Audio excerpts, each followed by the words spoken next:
Bonjour à toutes et à tous, je suis Alan de la plateforme de Paris et vous regardez le débat conférence sur la violence envers les femmes. Si toi aussi tu souhaites participer au prochain débat conférence privé, n'hésite pas à toi-même devenir adhérent et à t'abonner sur les différents réseaux sociaux qui s'affichent juste en dessous.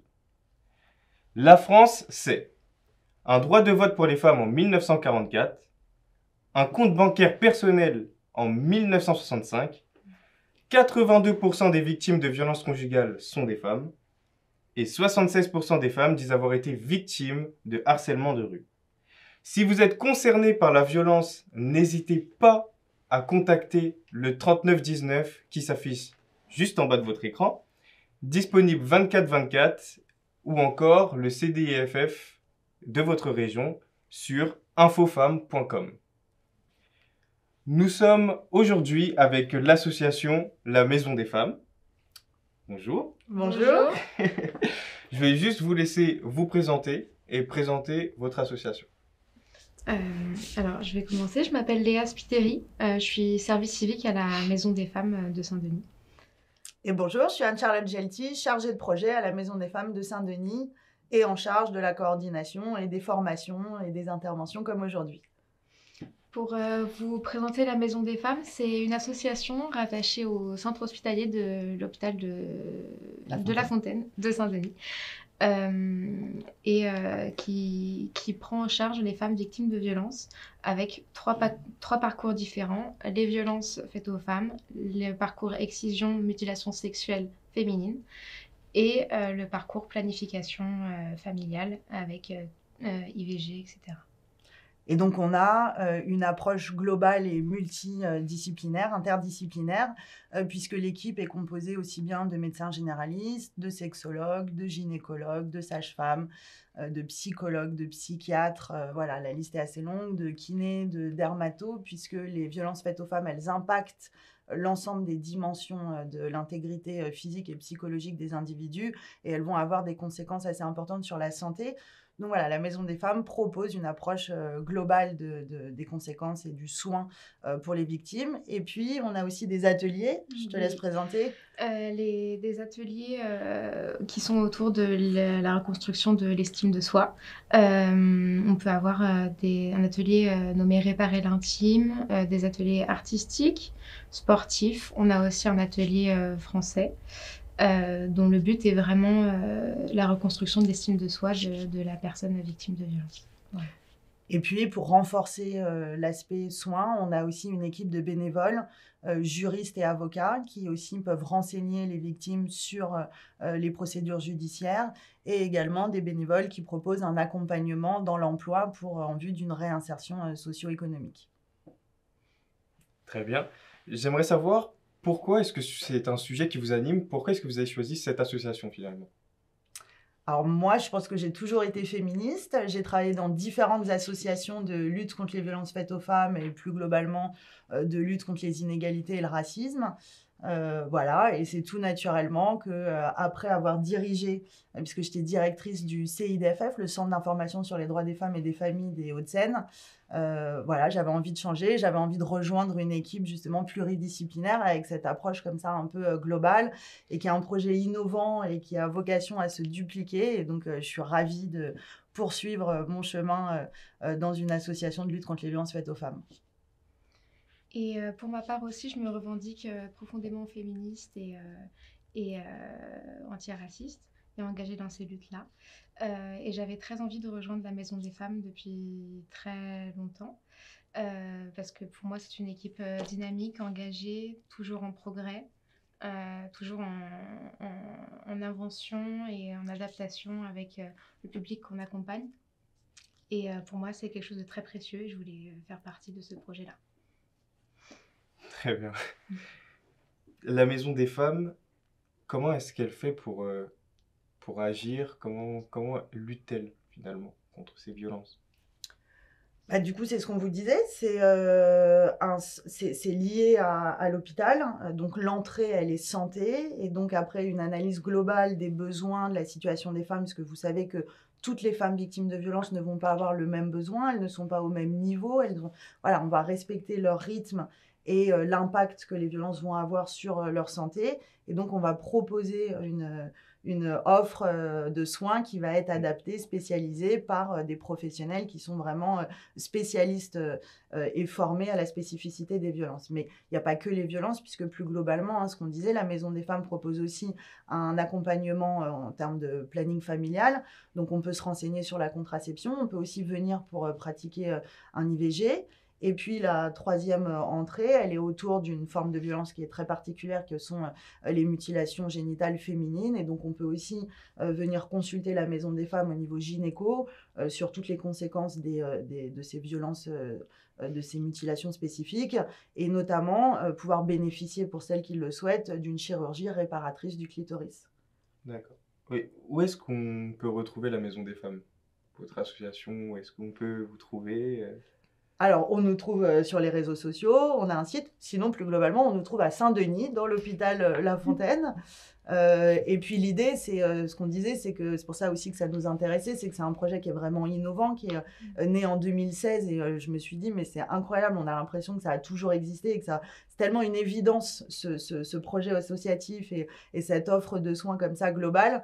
Et donc, elle a vocation à être dupliquée. Et donc, la Maison des Femmes est pilote sur le soutien à l'ouverture de nouvelles maisons des femmes. Et donc, il y en a une qui va ouvrir bientôt à Bichat, il y a un projet à la Pitié-Salpêtrière, il y en a une qui va ouvrir à Marseille bientôt. Enfin voilà, le territoire devrait se doter, et c'est vraiment hyper intéressant que dans chaque hôpital, on ait un service dédié à l'accompagnement global des femmes spécifiquement victimes de violences.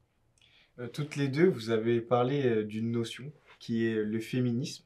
Mais j'aimerais savoir, le féminisme, qu'est-ce que c'est finalement? Qu'est-ce que c'est? Tu veux répondre? Je réponds. Alors, le féminisme, c'est un courant politique qui a vocation à proposer un autre projet de société qui n'est pas le patriarcat, mais qui est un projet égalitaire. Et puis alors après, à l'intérieur du féminisme, il y a différents courants, des courants essentialistes, des courants plus marxistes, voilà, il y a l'écoféminisme, mais c'est l'ensemble des mouvements politiques qui visent à promouvoir l'égalité entre les femmes et les hommes, enfin, à combattre un système organisé sur la domination des hommes sur les femmes. Et vous avez l'impression qu'il y a de plus en plus de féministes, ou alors c'est de plus en plus médiatisé? Je ne sais pas s'il y a plus de féminisme. En tout cas, j'ai l'impression qu'effectivement, depuis MeToo, il y a un basculement avec, et puis peut-être grâce aux réseaux sociaux, de cette parole. Alors moi, je ne dirais pas qu'elle s'est libérée, parce que je pense que les femmes ont toujours parlé, mais qu'on n'était pas prête à les entendre. Je pense que la société est maintenant en mesure d'entendre l'ensemble des violences qui sont faites aux femmes, l'ampleur de ce phénomène, le nombre de victimes. Et puis au-delà des violences, je pense que ce qui est intéressant, c'est de voir l'ensemble des inégalités subies par les femmes. Vous avez parlé du harcèlement de rue, du harcèlement dans les transports, du harcèlement sur son lieu de travail, des inégalités professionnelles, du fait que les femmes soient sous-représentées dans les postes à responsabilité, soient pas autant représentées en politique ou dans les entreprises du CAC 40 par exemple, enfin voilà, exclues des sphères de pouvoir. Voilà, tout ça c'est lié. Donc les réseaux sociaux, je pense, ont permis de rendre visible, et puis on a un appui politique, puisque quand même il y a une médiatisation, il y a eu des lois, il y a eu voilà, une couverture médiatique quand même assez importante sur cette thématique-là. Donc je pense que la société est en train de bouger, que le curseur est en train de se déplacer, et que le seuil de tolérance à ces violences est en train de se réduire. C'est vraiment grâce aux réseaux sociaux, justement, que ça s'est... Je pense que c'est grâce aux femmes. Bonne réponse. Très bonne réponse. Du coup, vous avez l'impression d'être de plus en plus entendu dans la société, parce que c'est vrai que vous avez parlé des réseaux sociaux, même au niveau des médias, vous avez dit qu'on est de plus en plus écoutés, mais est-ce que dans la vie de tous les jours, surtout vous qui êtes la Maison des Femmes, donc il y a, j'imagine, beaucoup de femmes en détresse qui viennent vous voir, est-ce que vous avez l'impression, voilà, que vous êtes entendu, que là vous dites que les choses bougent, mais à quel niveau? Alors, je pense qu'il y a un mouvement, effectivement. Moi, ça fait presque 20 ans que je milite dans des assos féministes. Et c'est vrai que je constate et je suis ravie de voir qu'il y a de plus en plus de podcasts, il y a de plus en plus de films, d'émissions. Enfin, voilà, on a des outils culturels, médiatiques qui traitent de ces questions-là. Alors qu'avant, moi, quand j'ai commencé, vraiment, on se battait à contre-courant dans l'ombre. Donc voilà, je pense que c'est positif. Après, je pense qu'il ne faut pas se leurrer, qu'il ne faut pas se faire avoir parce qu'on n'a pas plus de moyens. Les chiffres des violences faites aux femmes ne baissent pas. Donc voilà, je pense qu'on a un mouvement socio-culturel et qu'il faut qu'il soit accompagné de moyens pour permettre justement la baisse des chiffres, qu'on ait aussi des associations soient dotées pour accompagner les victimes et puis qu'on fasse de la prévention aussi dès le plus jeune âge pour qu'il y ait moins d'agressions, qu'il y ait moins de violences, moins d'inégalités, quoi. Moi, par exemple, je suis quelqu'un qui est complètement contre la violence envers les femmes et envers n'importe qui d'ailleurs. Comment est-ce que moi, personnellement, je peux faire pour participer, pour rejoindre cette cause, justement? Alors, il y a plein de manières de lutter. C'est au quotidien, on peut être témoin de violence et on peut signifier quand on constate qu'une femme se fait embêter dans le métro, que sa voisine, sa copine, sa collègue de boulot est dans une situation compliquée. On peut agir déjà individuellement en tant que citoyen. Ensuite, on peut donner, faire des dons aux associations pour soutenir la cause. On peut être bénévole dans des associations également. Voilà, il y a plein de manières de s'engager dans la lutte contre les inégalités femmes-hommes. Rien à ajouter. En quoi consiste le sexisme? Tu veux? Vas-y. Le sexisme, c'est cette idéologie qui est difficile à combattre parce qu'elle est insinueuse, qui consiste à inférioriser les femmes, à considérer que les femmes seraient différentes, mais que de cette différence, elles auraient aussi une valeur inférieure à celle des hommes. Donc c'est cette société qui va valoriser les activités, les comportements et des attributions soi-disant typiquement masculines et dévaloriser des fonctions, des attributions typiquement féminines. Et donc cette hiérarchie, elle va créer des inégalités qui vont légitimer les violences envers les femmes. C'est par exemple l'idée de dire les hommes c'est fort, les hommes ça ne pleure pas. Ça quand même encore maintenant, 2021, presque 22, le nombre de parents qui vont dire à leur fils « Ah non, t'es pas une fille, hein, toi tu pleures pas ». Sous-entendu, t'es pas une fille, t'es pas, enfin, c'est négatif comme voilà, être une fille, ce serait pas quelque chose de dévalorisant a priori. Et donc on va initier ça, et donc le fait de pas se connecter avec ses émotions quand on est un petit garçon, de pas apprendre à gérer ça, ça va potentiellement alimenter des comportements violents. Et les petites filles, on va leur apprendre qu'il faut qu'elles soient douces, qu'il faut qu'elles soient gentilles, qu'il faut qu'elles soient presque dociles, hein, et donc on va leur faire penser, elles vont intégrer presque la domination. Et donc c'est ça qui est insinueux. Et ça, c'est diffusé par l'ensemble des médias. Des publicités sont sexistes, des émissions de télé sont sexistes, des films vont mettre en scène le sexisme. Et donc, comme on a tous grandi dans cette société, comme disent les féministes, il faut mettre nos lunettes du genre pour voir que là, on est face à des situations de sexisme. Et donc, les déconstruire pour mieux les dénoncer. Très bonne réponse. Avec les différentes vagues du mouvement Balance ton port, on a constaté que du coup beaucoup de femmes ont dénoncé un bon nombre d'agresseurs, mais ces agresseurs n'ont pas toujours eu des sanctions à la hauteur des dégâts psychologiques qu'ils avaient pu faire à ces femmes, justement. Qu'est-ce que vous en pensez? Le rapport à la justice des femmes victimes de violences, il est compliqué pour plusieurs raisons. Il y a des freins individuels. Le premier, je pense, c'est la peur de ne pas être crue. C'est aussi la culpabilité. Dans les violences, les femmes se sentent, la société leur fait sentir qu'elles seraient responsables des violences qu'elles ont subies. Et donc, on a à peine 18% des victimes de violences conjugales qui osent déposer plainte. Et c'est à peine 10% des victimes de violences sexuelles qui osent aller déposer plainte. Parmi ces plaintes, la grande majorité va être classée sans suite parce qu'on n'a pas de preuves, parce que les dossiers ne sont pas assez béton. Et parmi les 10% qui sont poursuivis devant les tribunaux correctionnels ou aux assises, on a au final à peine 1% de condamnation. Donc c'est vrai qu'on a eu tendance à dire « Oh là là, les victimes parlent beaucoup, c'est le tribunal médiatique ». La réalité, c'est qu'il y a très très peu de condamnations in fine et qu'on a plus d'agresseurs dans la nature que d'innocents en prison. Ce qu'il faut, d'après moi, c'est mieux former les policiers à la prise de plainte dans les commissariats, leur donner les moyens d'être assez nombreux formés pour agir et pour mener correctement les enquêtes, mieux former les magistrats à la complexité des violences conjugales, à ce que c'est que l'emprise, à l'ensemble des conséquences. Pourquoi elle n'a pas d'éléments de preuve? Comment ça se fait qu'elle n'est pas allée déposer plainte avant? Pourquoi elle n'a pas les certificats médicaux? Pourquoi est-ce qu'elle n'a pas dénoncé plus tôt les violences? Voilà, de bien comprendre ce que c'est que le syndrome de stress post-traumatique, par exemple, que vont développer un certain nombre de victimes qui ont été confrontées à des violences tellement graves qu'elles ont cru qu'elles allaient mourir. Voilà, comprendre les freins individuels, doter les magistrats et les policiers en effectifs, peut-être que ce serait une première réponse.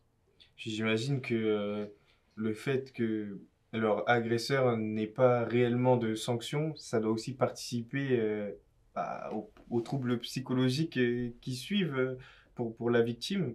Peut-être que vous avez déjà eu ça, enfin vu ça via votre expérience ou je ne sais quoi, mais oui, c'est sûr que ça doit être difficile. Ça dépend des situations. Toutes les victimes n'ont pas besoin de passer par la justice pour se réparer ou pour être protégées.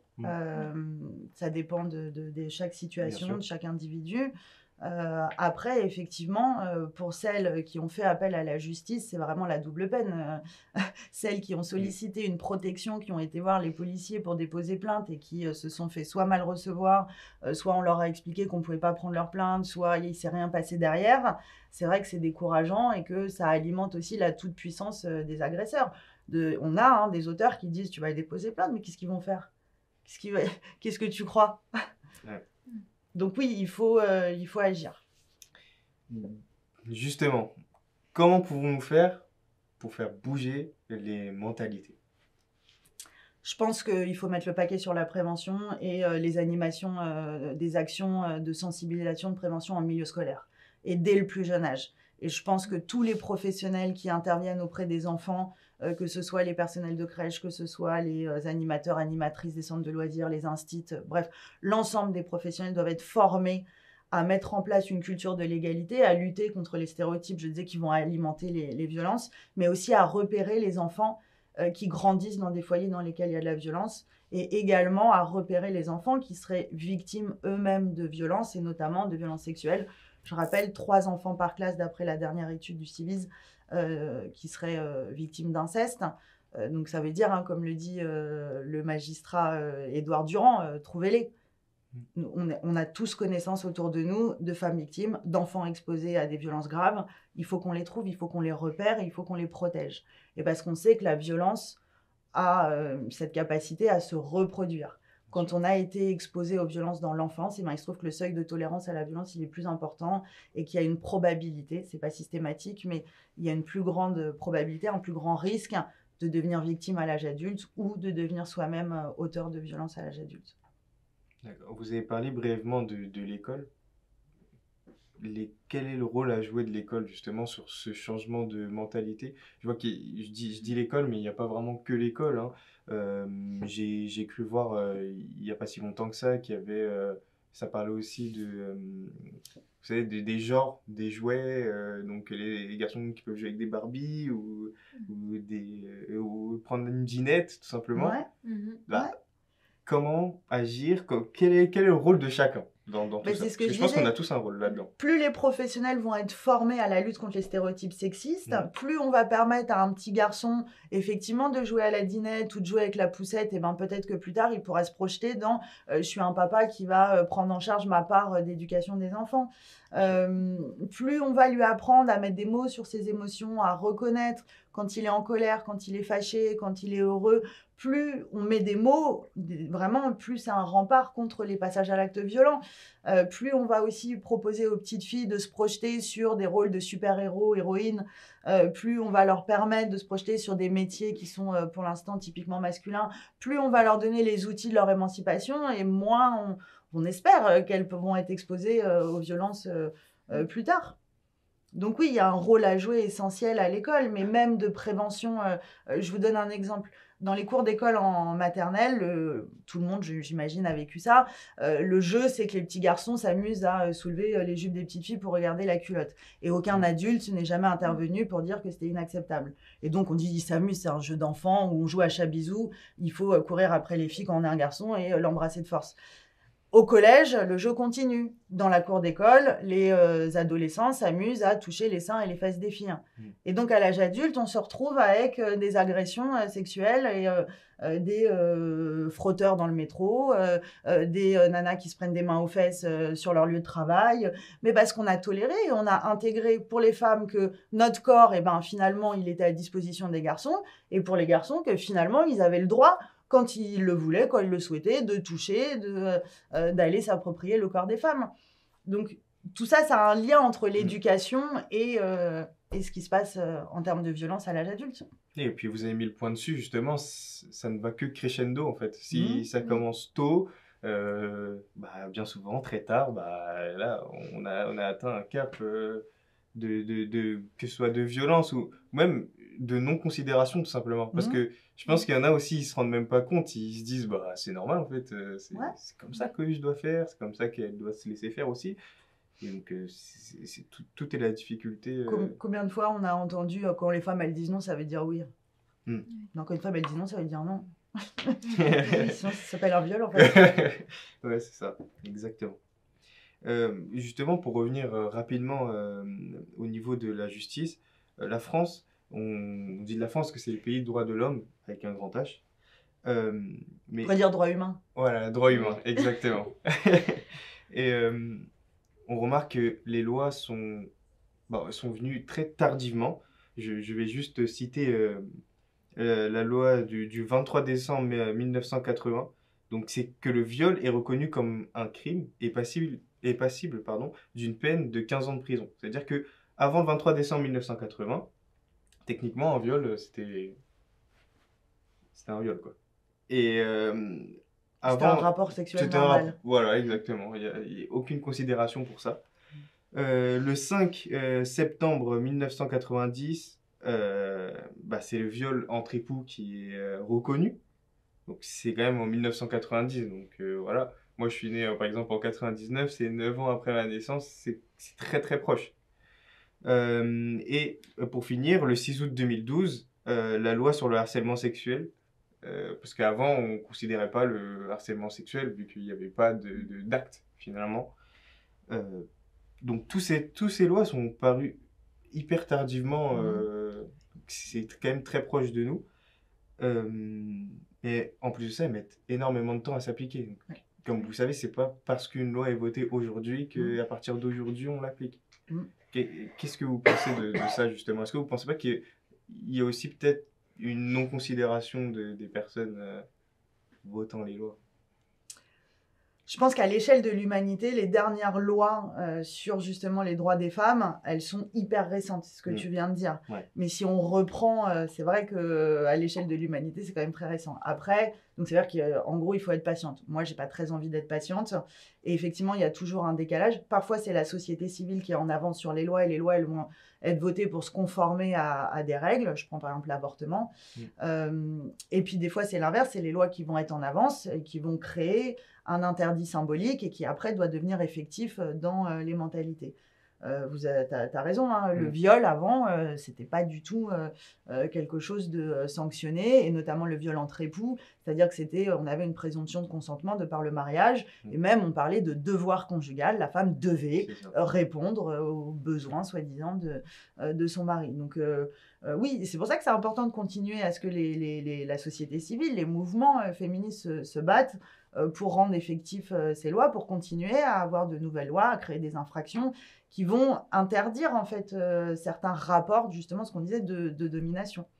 Mais après, il faut des moyens pour ça, c'est ce qu'on disait. C'est la formation des magistrats, c'est de l'éducation dans les écoles, c'est aussi de l'éducation à la parentalité pour qu'elle soit différente, c'est de permettre dans les entreprises aussi des temps de travail de ce qu'on appelle l'articulation vie privée, vie professionnelle, qui va permettre aussi aux parents de dégager du temps, aux femmes d'avoir accès à des postes à responsabilité. Enfin voilà, c'est l'ensemble de la société qui doit bouger vers plus d'égalité. Vous comme moi, on veut pas forcément être patient. Mais là, en vue de ce que vous venez de dire, forcément, on va devoir l'être, j'imagine, pour qu'il y ait vraiment le changement, on va dire, total. Je sais pas, est-ce que c'est pas un peu comme le réchauffement climatique? C'est-à-dire que je pense qu'il y a une urgence à agir. Il y a C'est des vrai. femmes qui meurent en France tous les 2 jours et demi sous les coups de leurs compagnons. Je pense qu'on ne peut pas dire qu'il faut attendre, en fait. Chacun doit prendre Bien sa sûr. part de responsabilité et doit agir individuellement et collectivement pour faire en sorte que quand on est de sexe féminin, on n'a pas plus de risques d'être violé, agressé, assassiné. Du coup, nous allons passer à la dernière rubrique, qui est les arguments antiféministes complètement stupides que vous devez détruire. Allez. Ok. Donc, pour cette partie, je précise que je vais jouer un rôle d'une personne misogyne et que je vais dire 4 phrases qui sont les plus répétées. Je les ai trouvées sur Internet. Voilà. Et vous allez me dire ce que vous en pensez, tout simplement. Bon, de toute façon, les féministes, tout ça. Être féministe, de toute façon, c'est détester les hommes. Hein. Je pense qu'être féministe, c'est plutôt promouvoir l'égalité entre les hommes et les femmes. C'est pas un combat, c'est quelque chose qui peut se faire avec les hommes. En tout cas, c'est comme ça que je le conçois. Ça n'a pas à être un combat, quelque chose de violent, c'est une lutte pour l'égalité et on a bien besoin des hommes pour ça. Non, puis les hommes, ils ont un intérêt à l'égalité. Parce que malheureusement, la société machiste, elle va aussi créer des injonctions virilistes sur les hommes. Tout à l'heure, on parlait des sanctions, mais quand on a été élevé dans une société hyper machiste, quand soi-même on a été victime de violences dans son enfance et qu'on se retrouve incarcéré pour violence conjugale, il y a des conséquences en fait aussi sur les hommes. Donc ils ont un intérêt à renoncer à la violence. Ils ont un intérêt à avoir une compagne qui travaille et qui ramène aussi un salaire. Ils ont un intérêt à pouvoir compter et à vivre dans un couple égalitaire et dans une société plus globalement égalitaire. Donc effectivement, c'est un combat contre un système qui organise l'oppression. Et dans ce système, on peut avoir des individus de tout sexe qui vont lutter. Ok, on passe à la deuxième. Bon, de toute façon, hommes-femmes, on est complètement différents. Je crois pas du tout en l'égalité. L'égalité n'a aucun sens. Effectivement, on est différents et les individus ont plein de marqueurs de différence. On ne fait pas la même taille, on n'a pas la même couleur de cheveux ou de peau. Voilà, il y a plein de différences biologiques. Pour autant, je pense qu'on peut être différents et égaux. Ce sont deux concepts qui ne s'opposent pas. C'est pas parce qu'on est de sexe féminin qu'on doit être payé 17% de moins que son collègue à compétences et à poste équivalent. Voilà, je suis pas sûre que cet argument tienne la route. C'est bon? Oh, de toute façon, les féministes, ils vont trop loin, elles vont trop loin. Elles sont là, elles s'exhibent, elles montent leurs poils. C'est n'importe quoi. Ouais, elles sont partout. Hein. Elles sont C'est partout. ça. Elles sont Ouais. Bah, ça se saurait si elles étaient partout. Et enfin, je veux dire, on n'en serait pas là. Oui, la manière de décrédibiliser et d'enfermer dans cette caricature les féministes comme des mal baisés, comme des ennemis des hommes, comme des nanas poilues, grand bien leur face, effectivement. Je pense qu'elles ont le droit à disposer de leur corps et Bien faire sûr. ce qu'elles veulent de leur pilosité. Oui, c'est une manière de décrédibiliser le discours. Et donc ça, c'est sûr que ça met en danger, je pense que ça met en danger des hommes qui sont pas très à l'aise avec leur virilité, parce que je pense pas que la liberté des femmes mette en danger la liberté des hommes, en fait. C'est vrai. Je pense qu'il faut se poser les bonnes questions. Ok. Ouais, de toute façon, les femmes, elles se font plus du tout interpeller dans la rue, elles racontent n'importe quoi. Si c'est le cas, c'est qu'elles passent par les mauvaises rues avec les mauvais vêtements. Ouais. Alors, ouais, les femmes sont souvent responsables des agressions qu'elles subissent. Hein. Forcément, si elles avaient le bon comportement, il leur arriverait rien. Ouais, malheureusement, alors je suis désolée de vous l'annoncer, il n'y a pas de tenue vestimentaire ni d'endroit qui permet de protéger les femmes. Des femmes voilées se font agresser sexuellement, des femmes en jogging se font agresser. Il n'y a pas que des femmes en mini-jupe. Et puis il se trouve que sur les violences, l'endroit le plus dangereux pour les femmes, c'est le domicile. C'est-à-dire que dans les agressions sexuelles, les viols dans l'espace public, ça représente à peine 2 à 4%. Dans 90%, la victime de viol connaissait son agresseur. Donc en fait, c'est plutôt un membre de sa famille, son père, son cousin, son collègue de travail, voilà, quelqu'un en qui elle a confiance.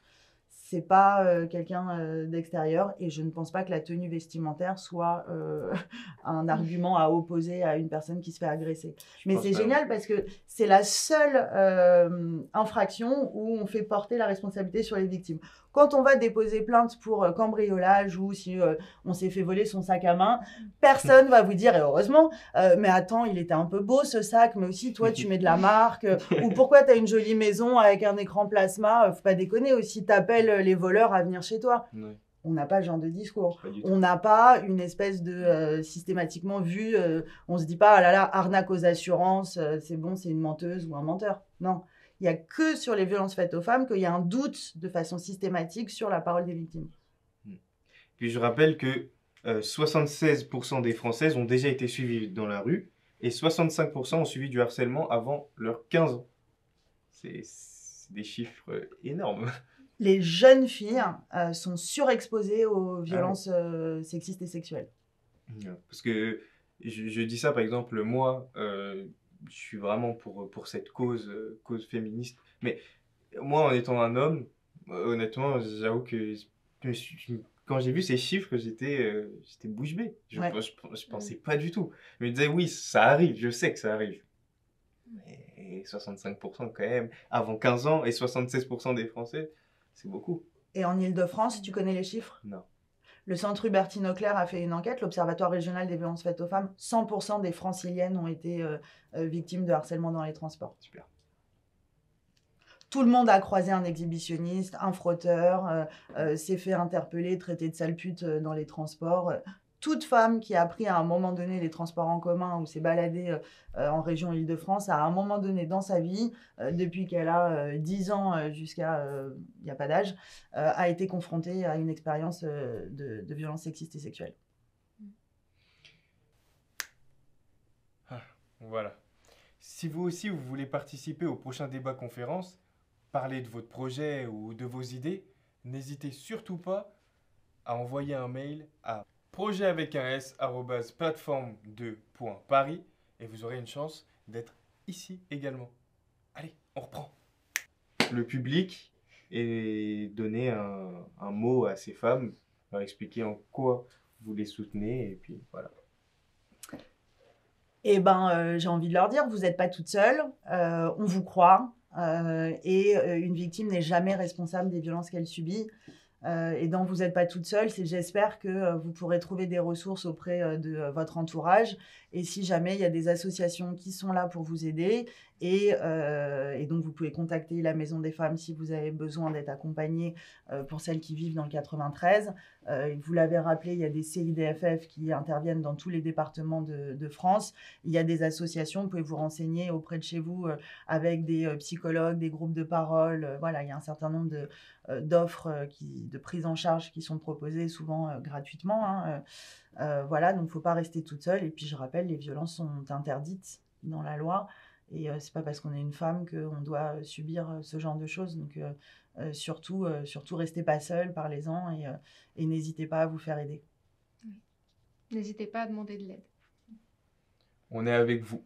Du coup, nous remercions la Maison des Femmes d'avoir participé. Donc, merci beaucoup. Merci à vous. Merci d'avoir partagé votre savoir, nous avoir justement un peu plus sensibilisés sur la violence envers les femmes.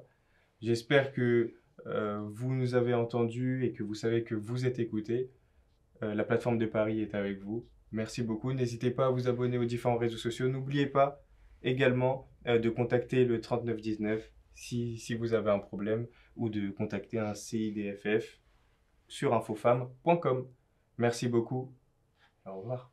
Vivons bien, vivons ensemble. Voilà.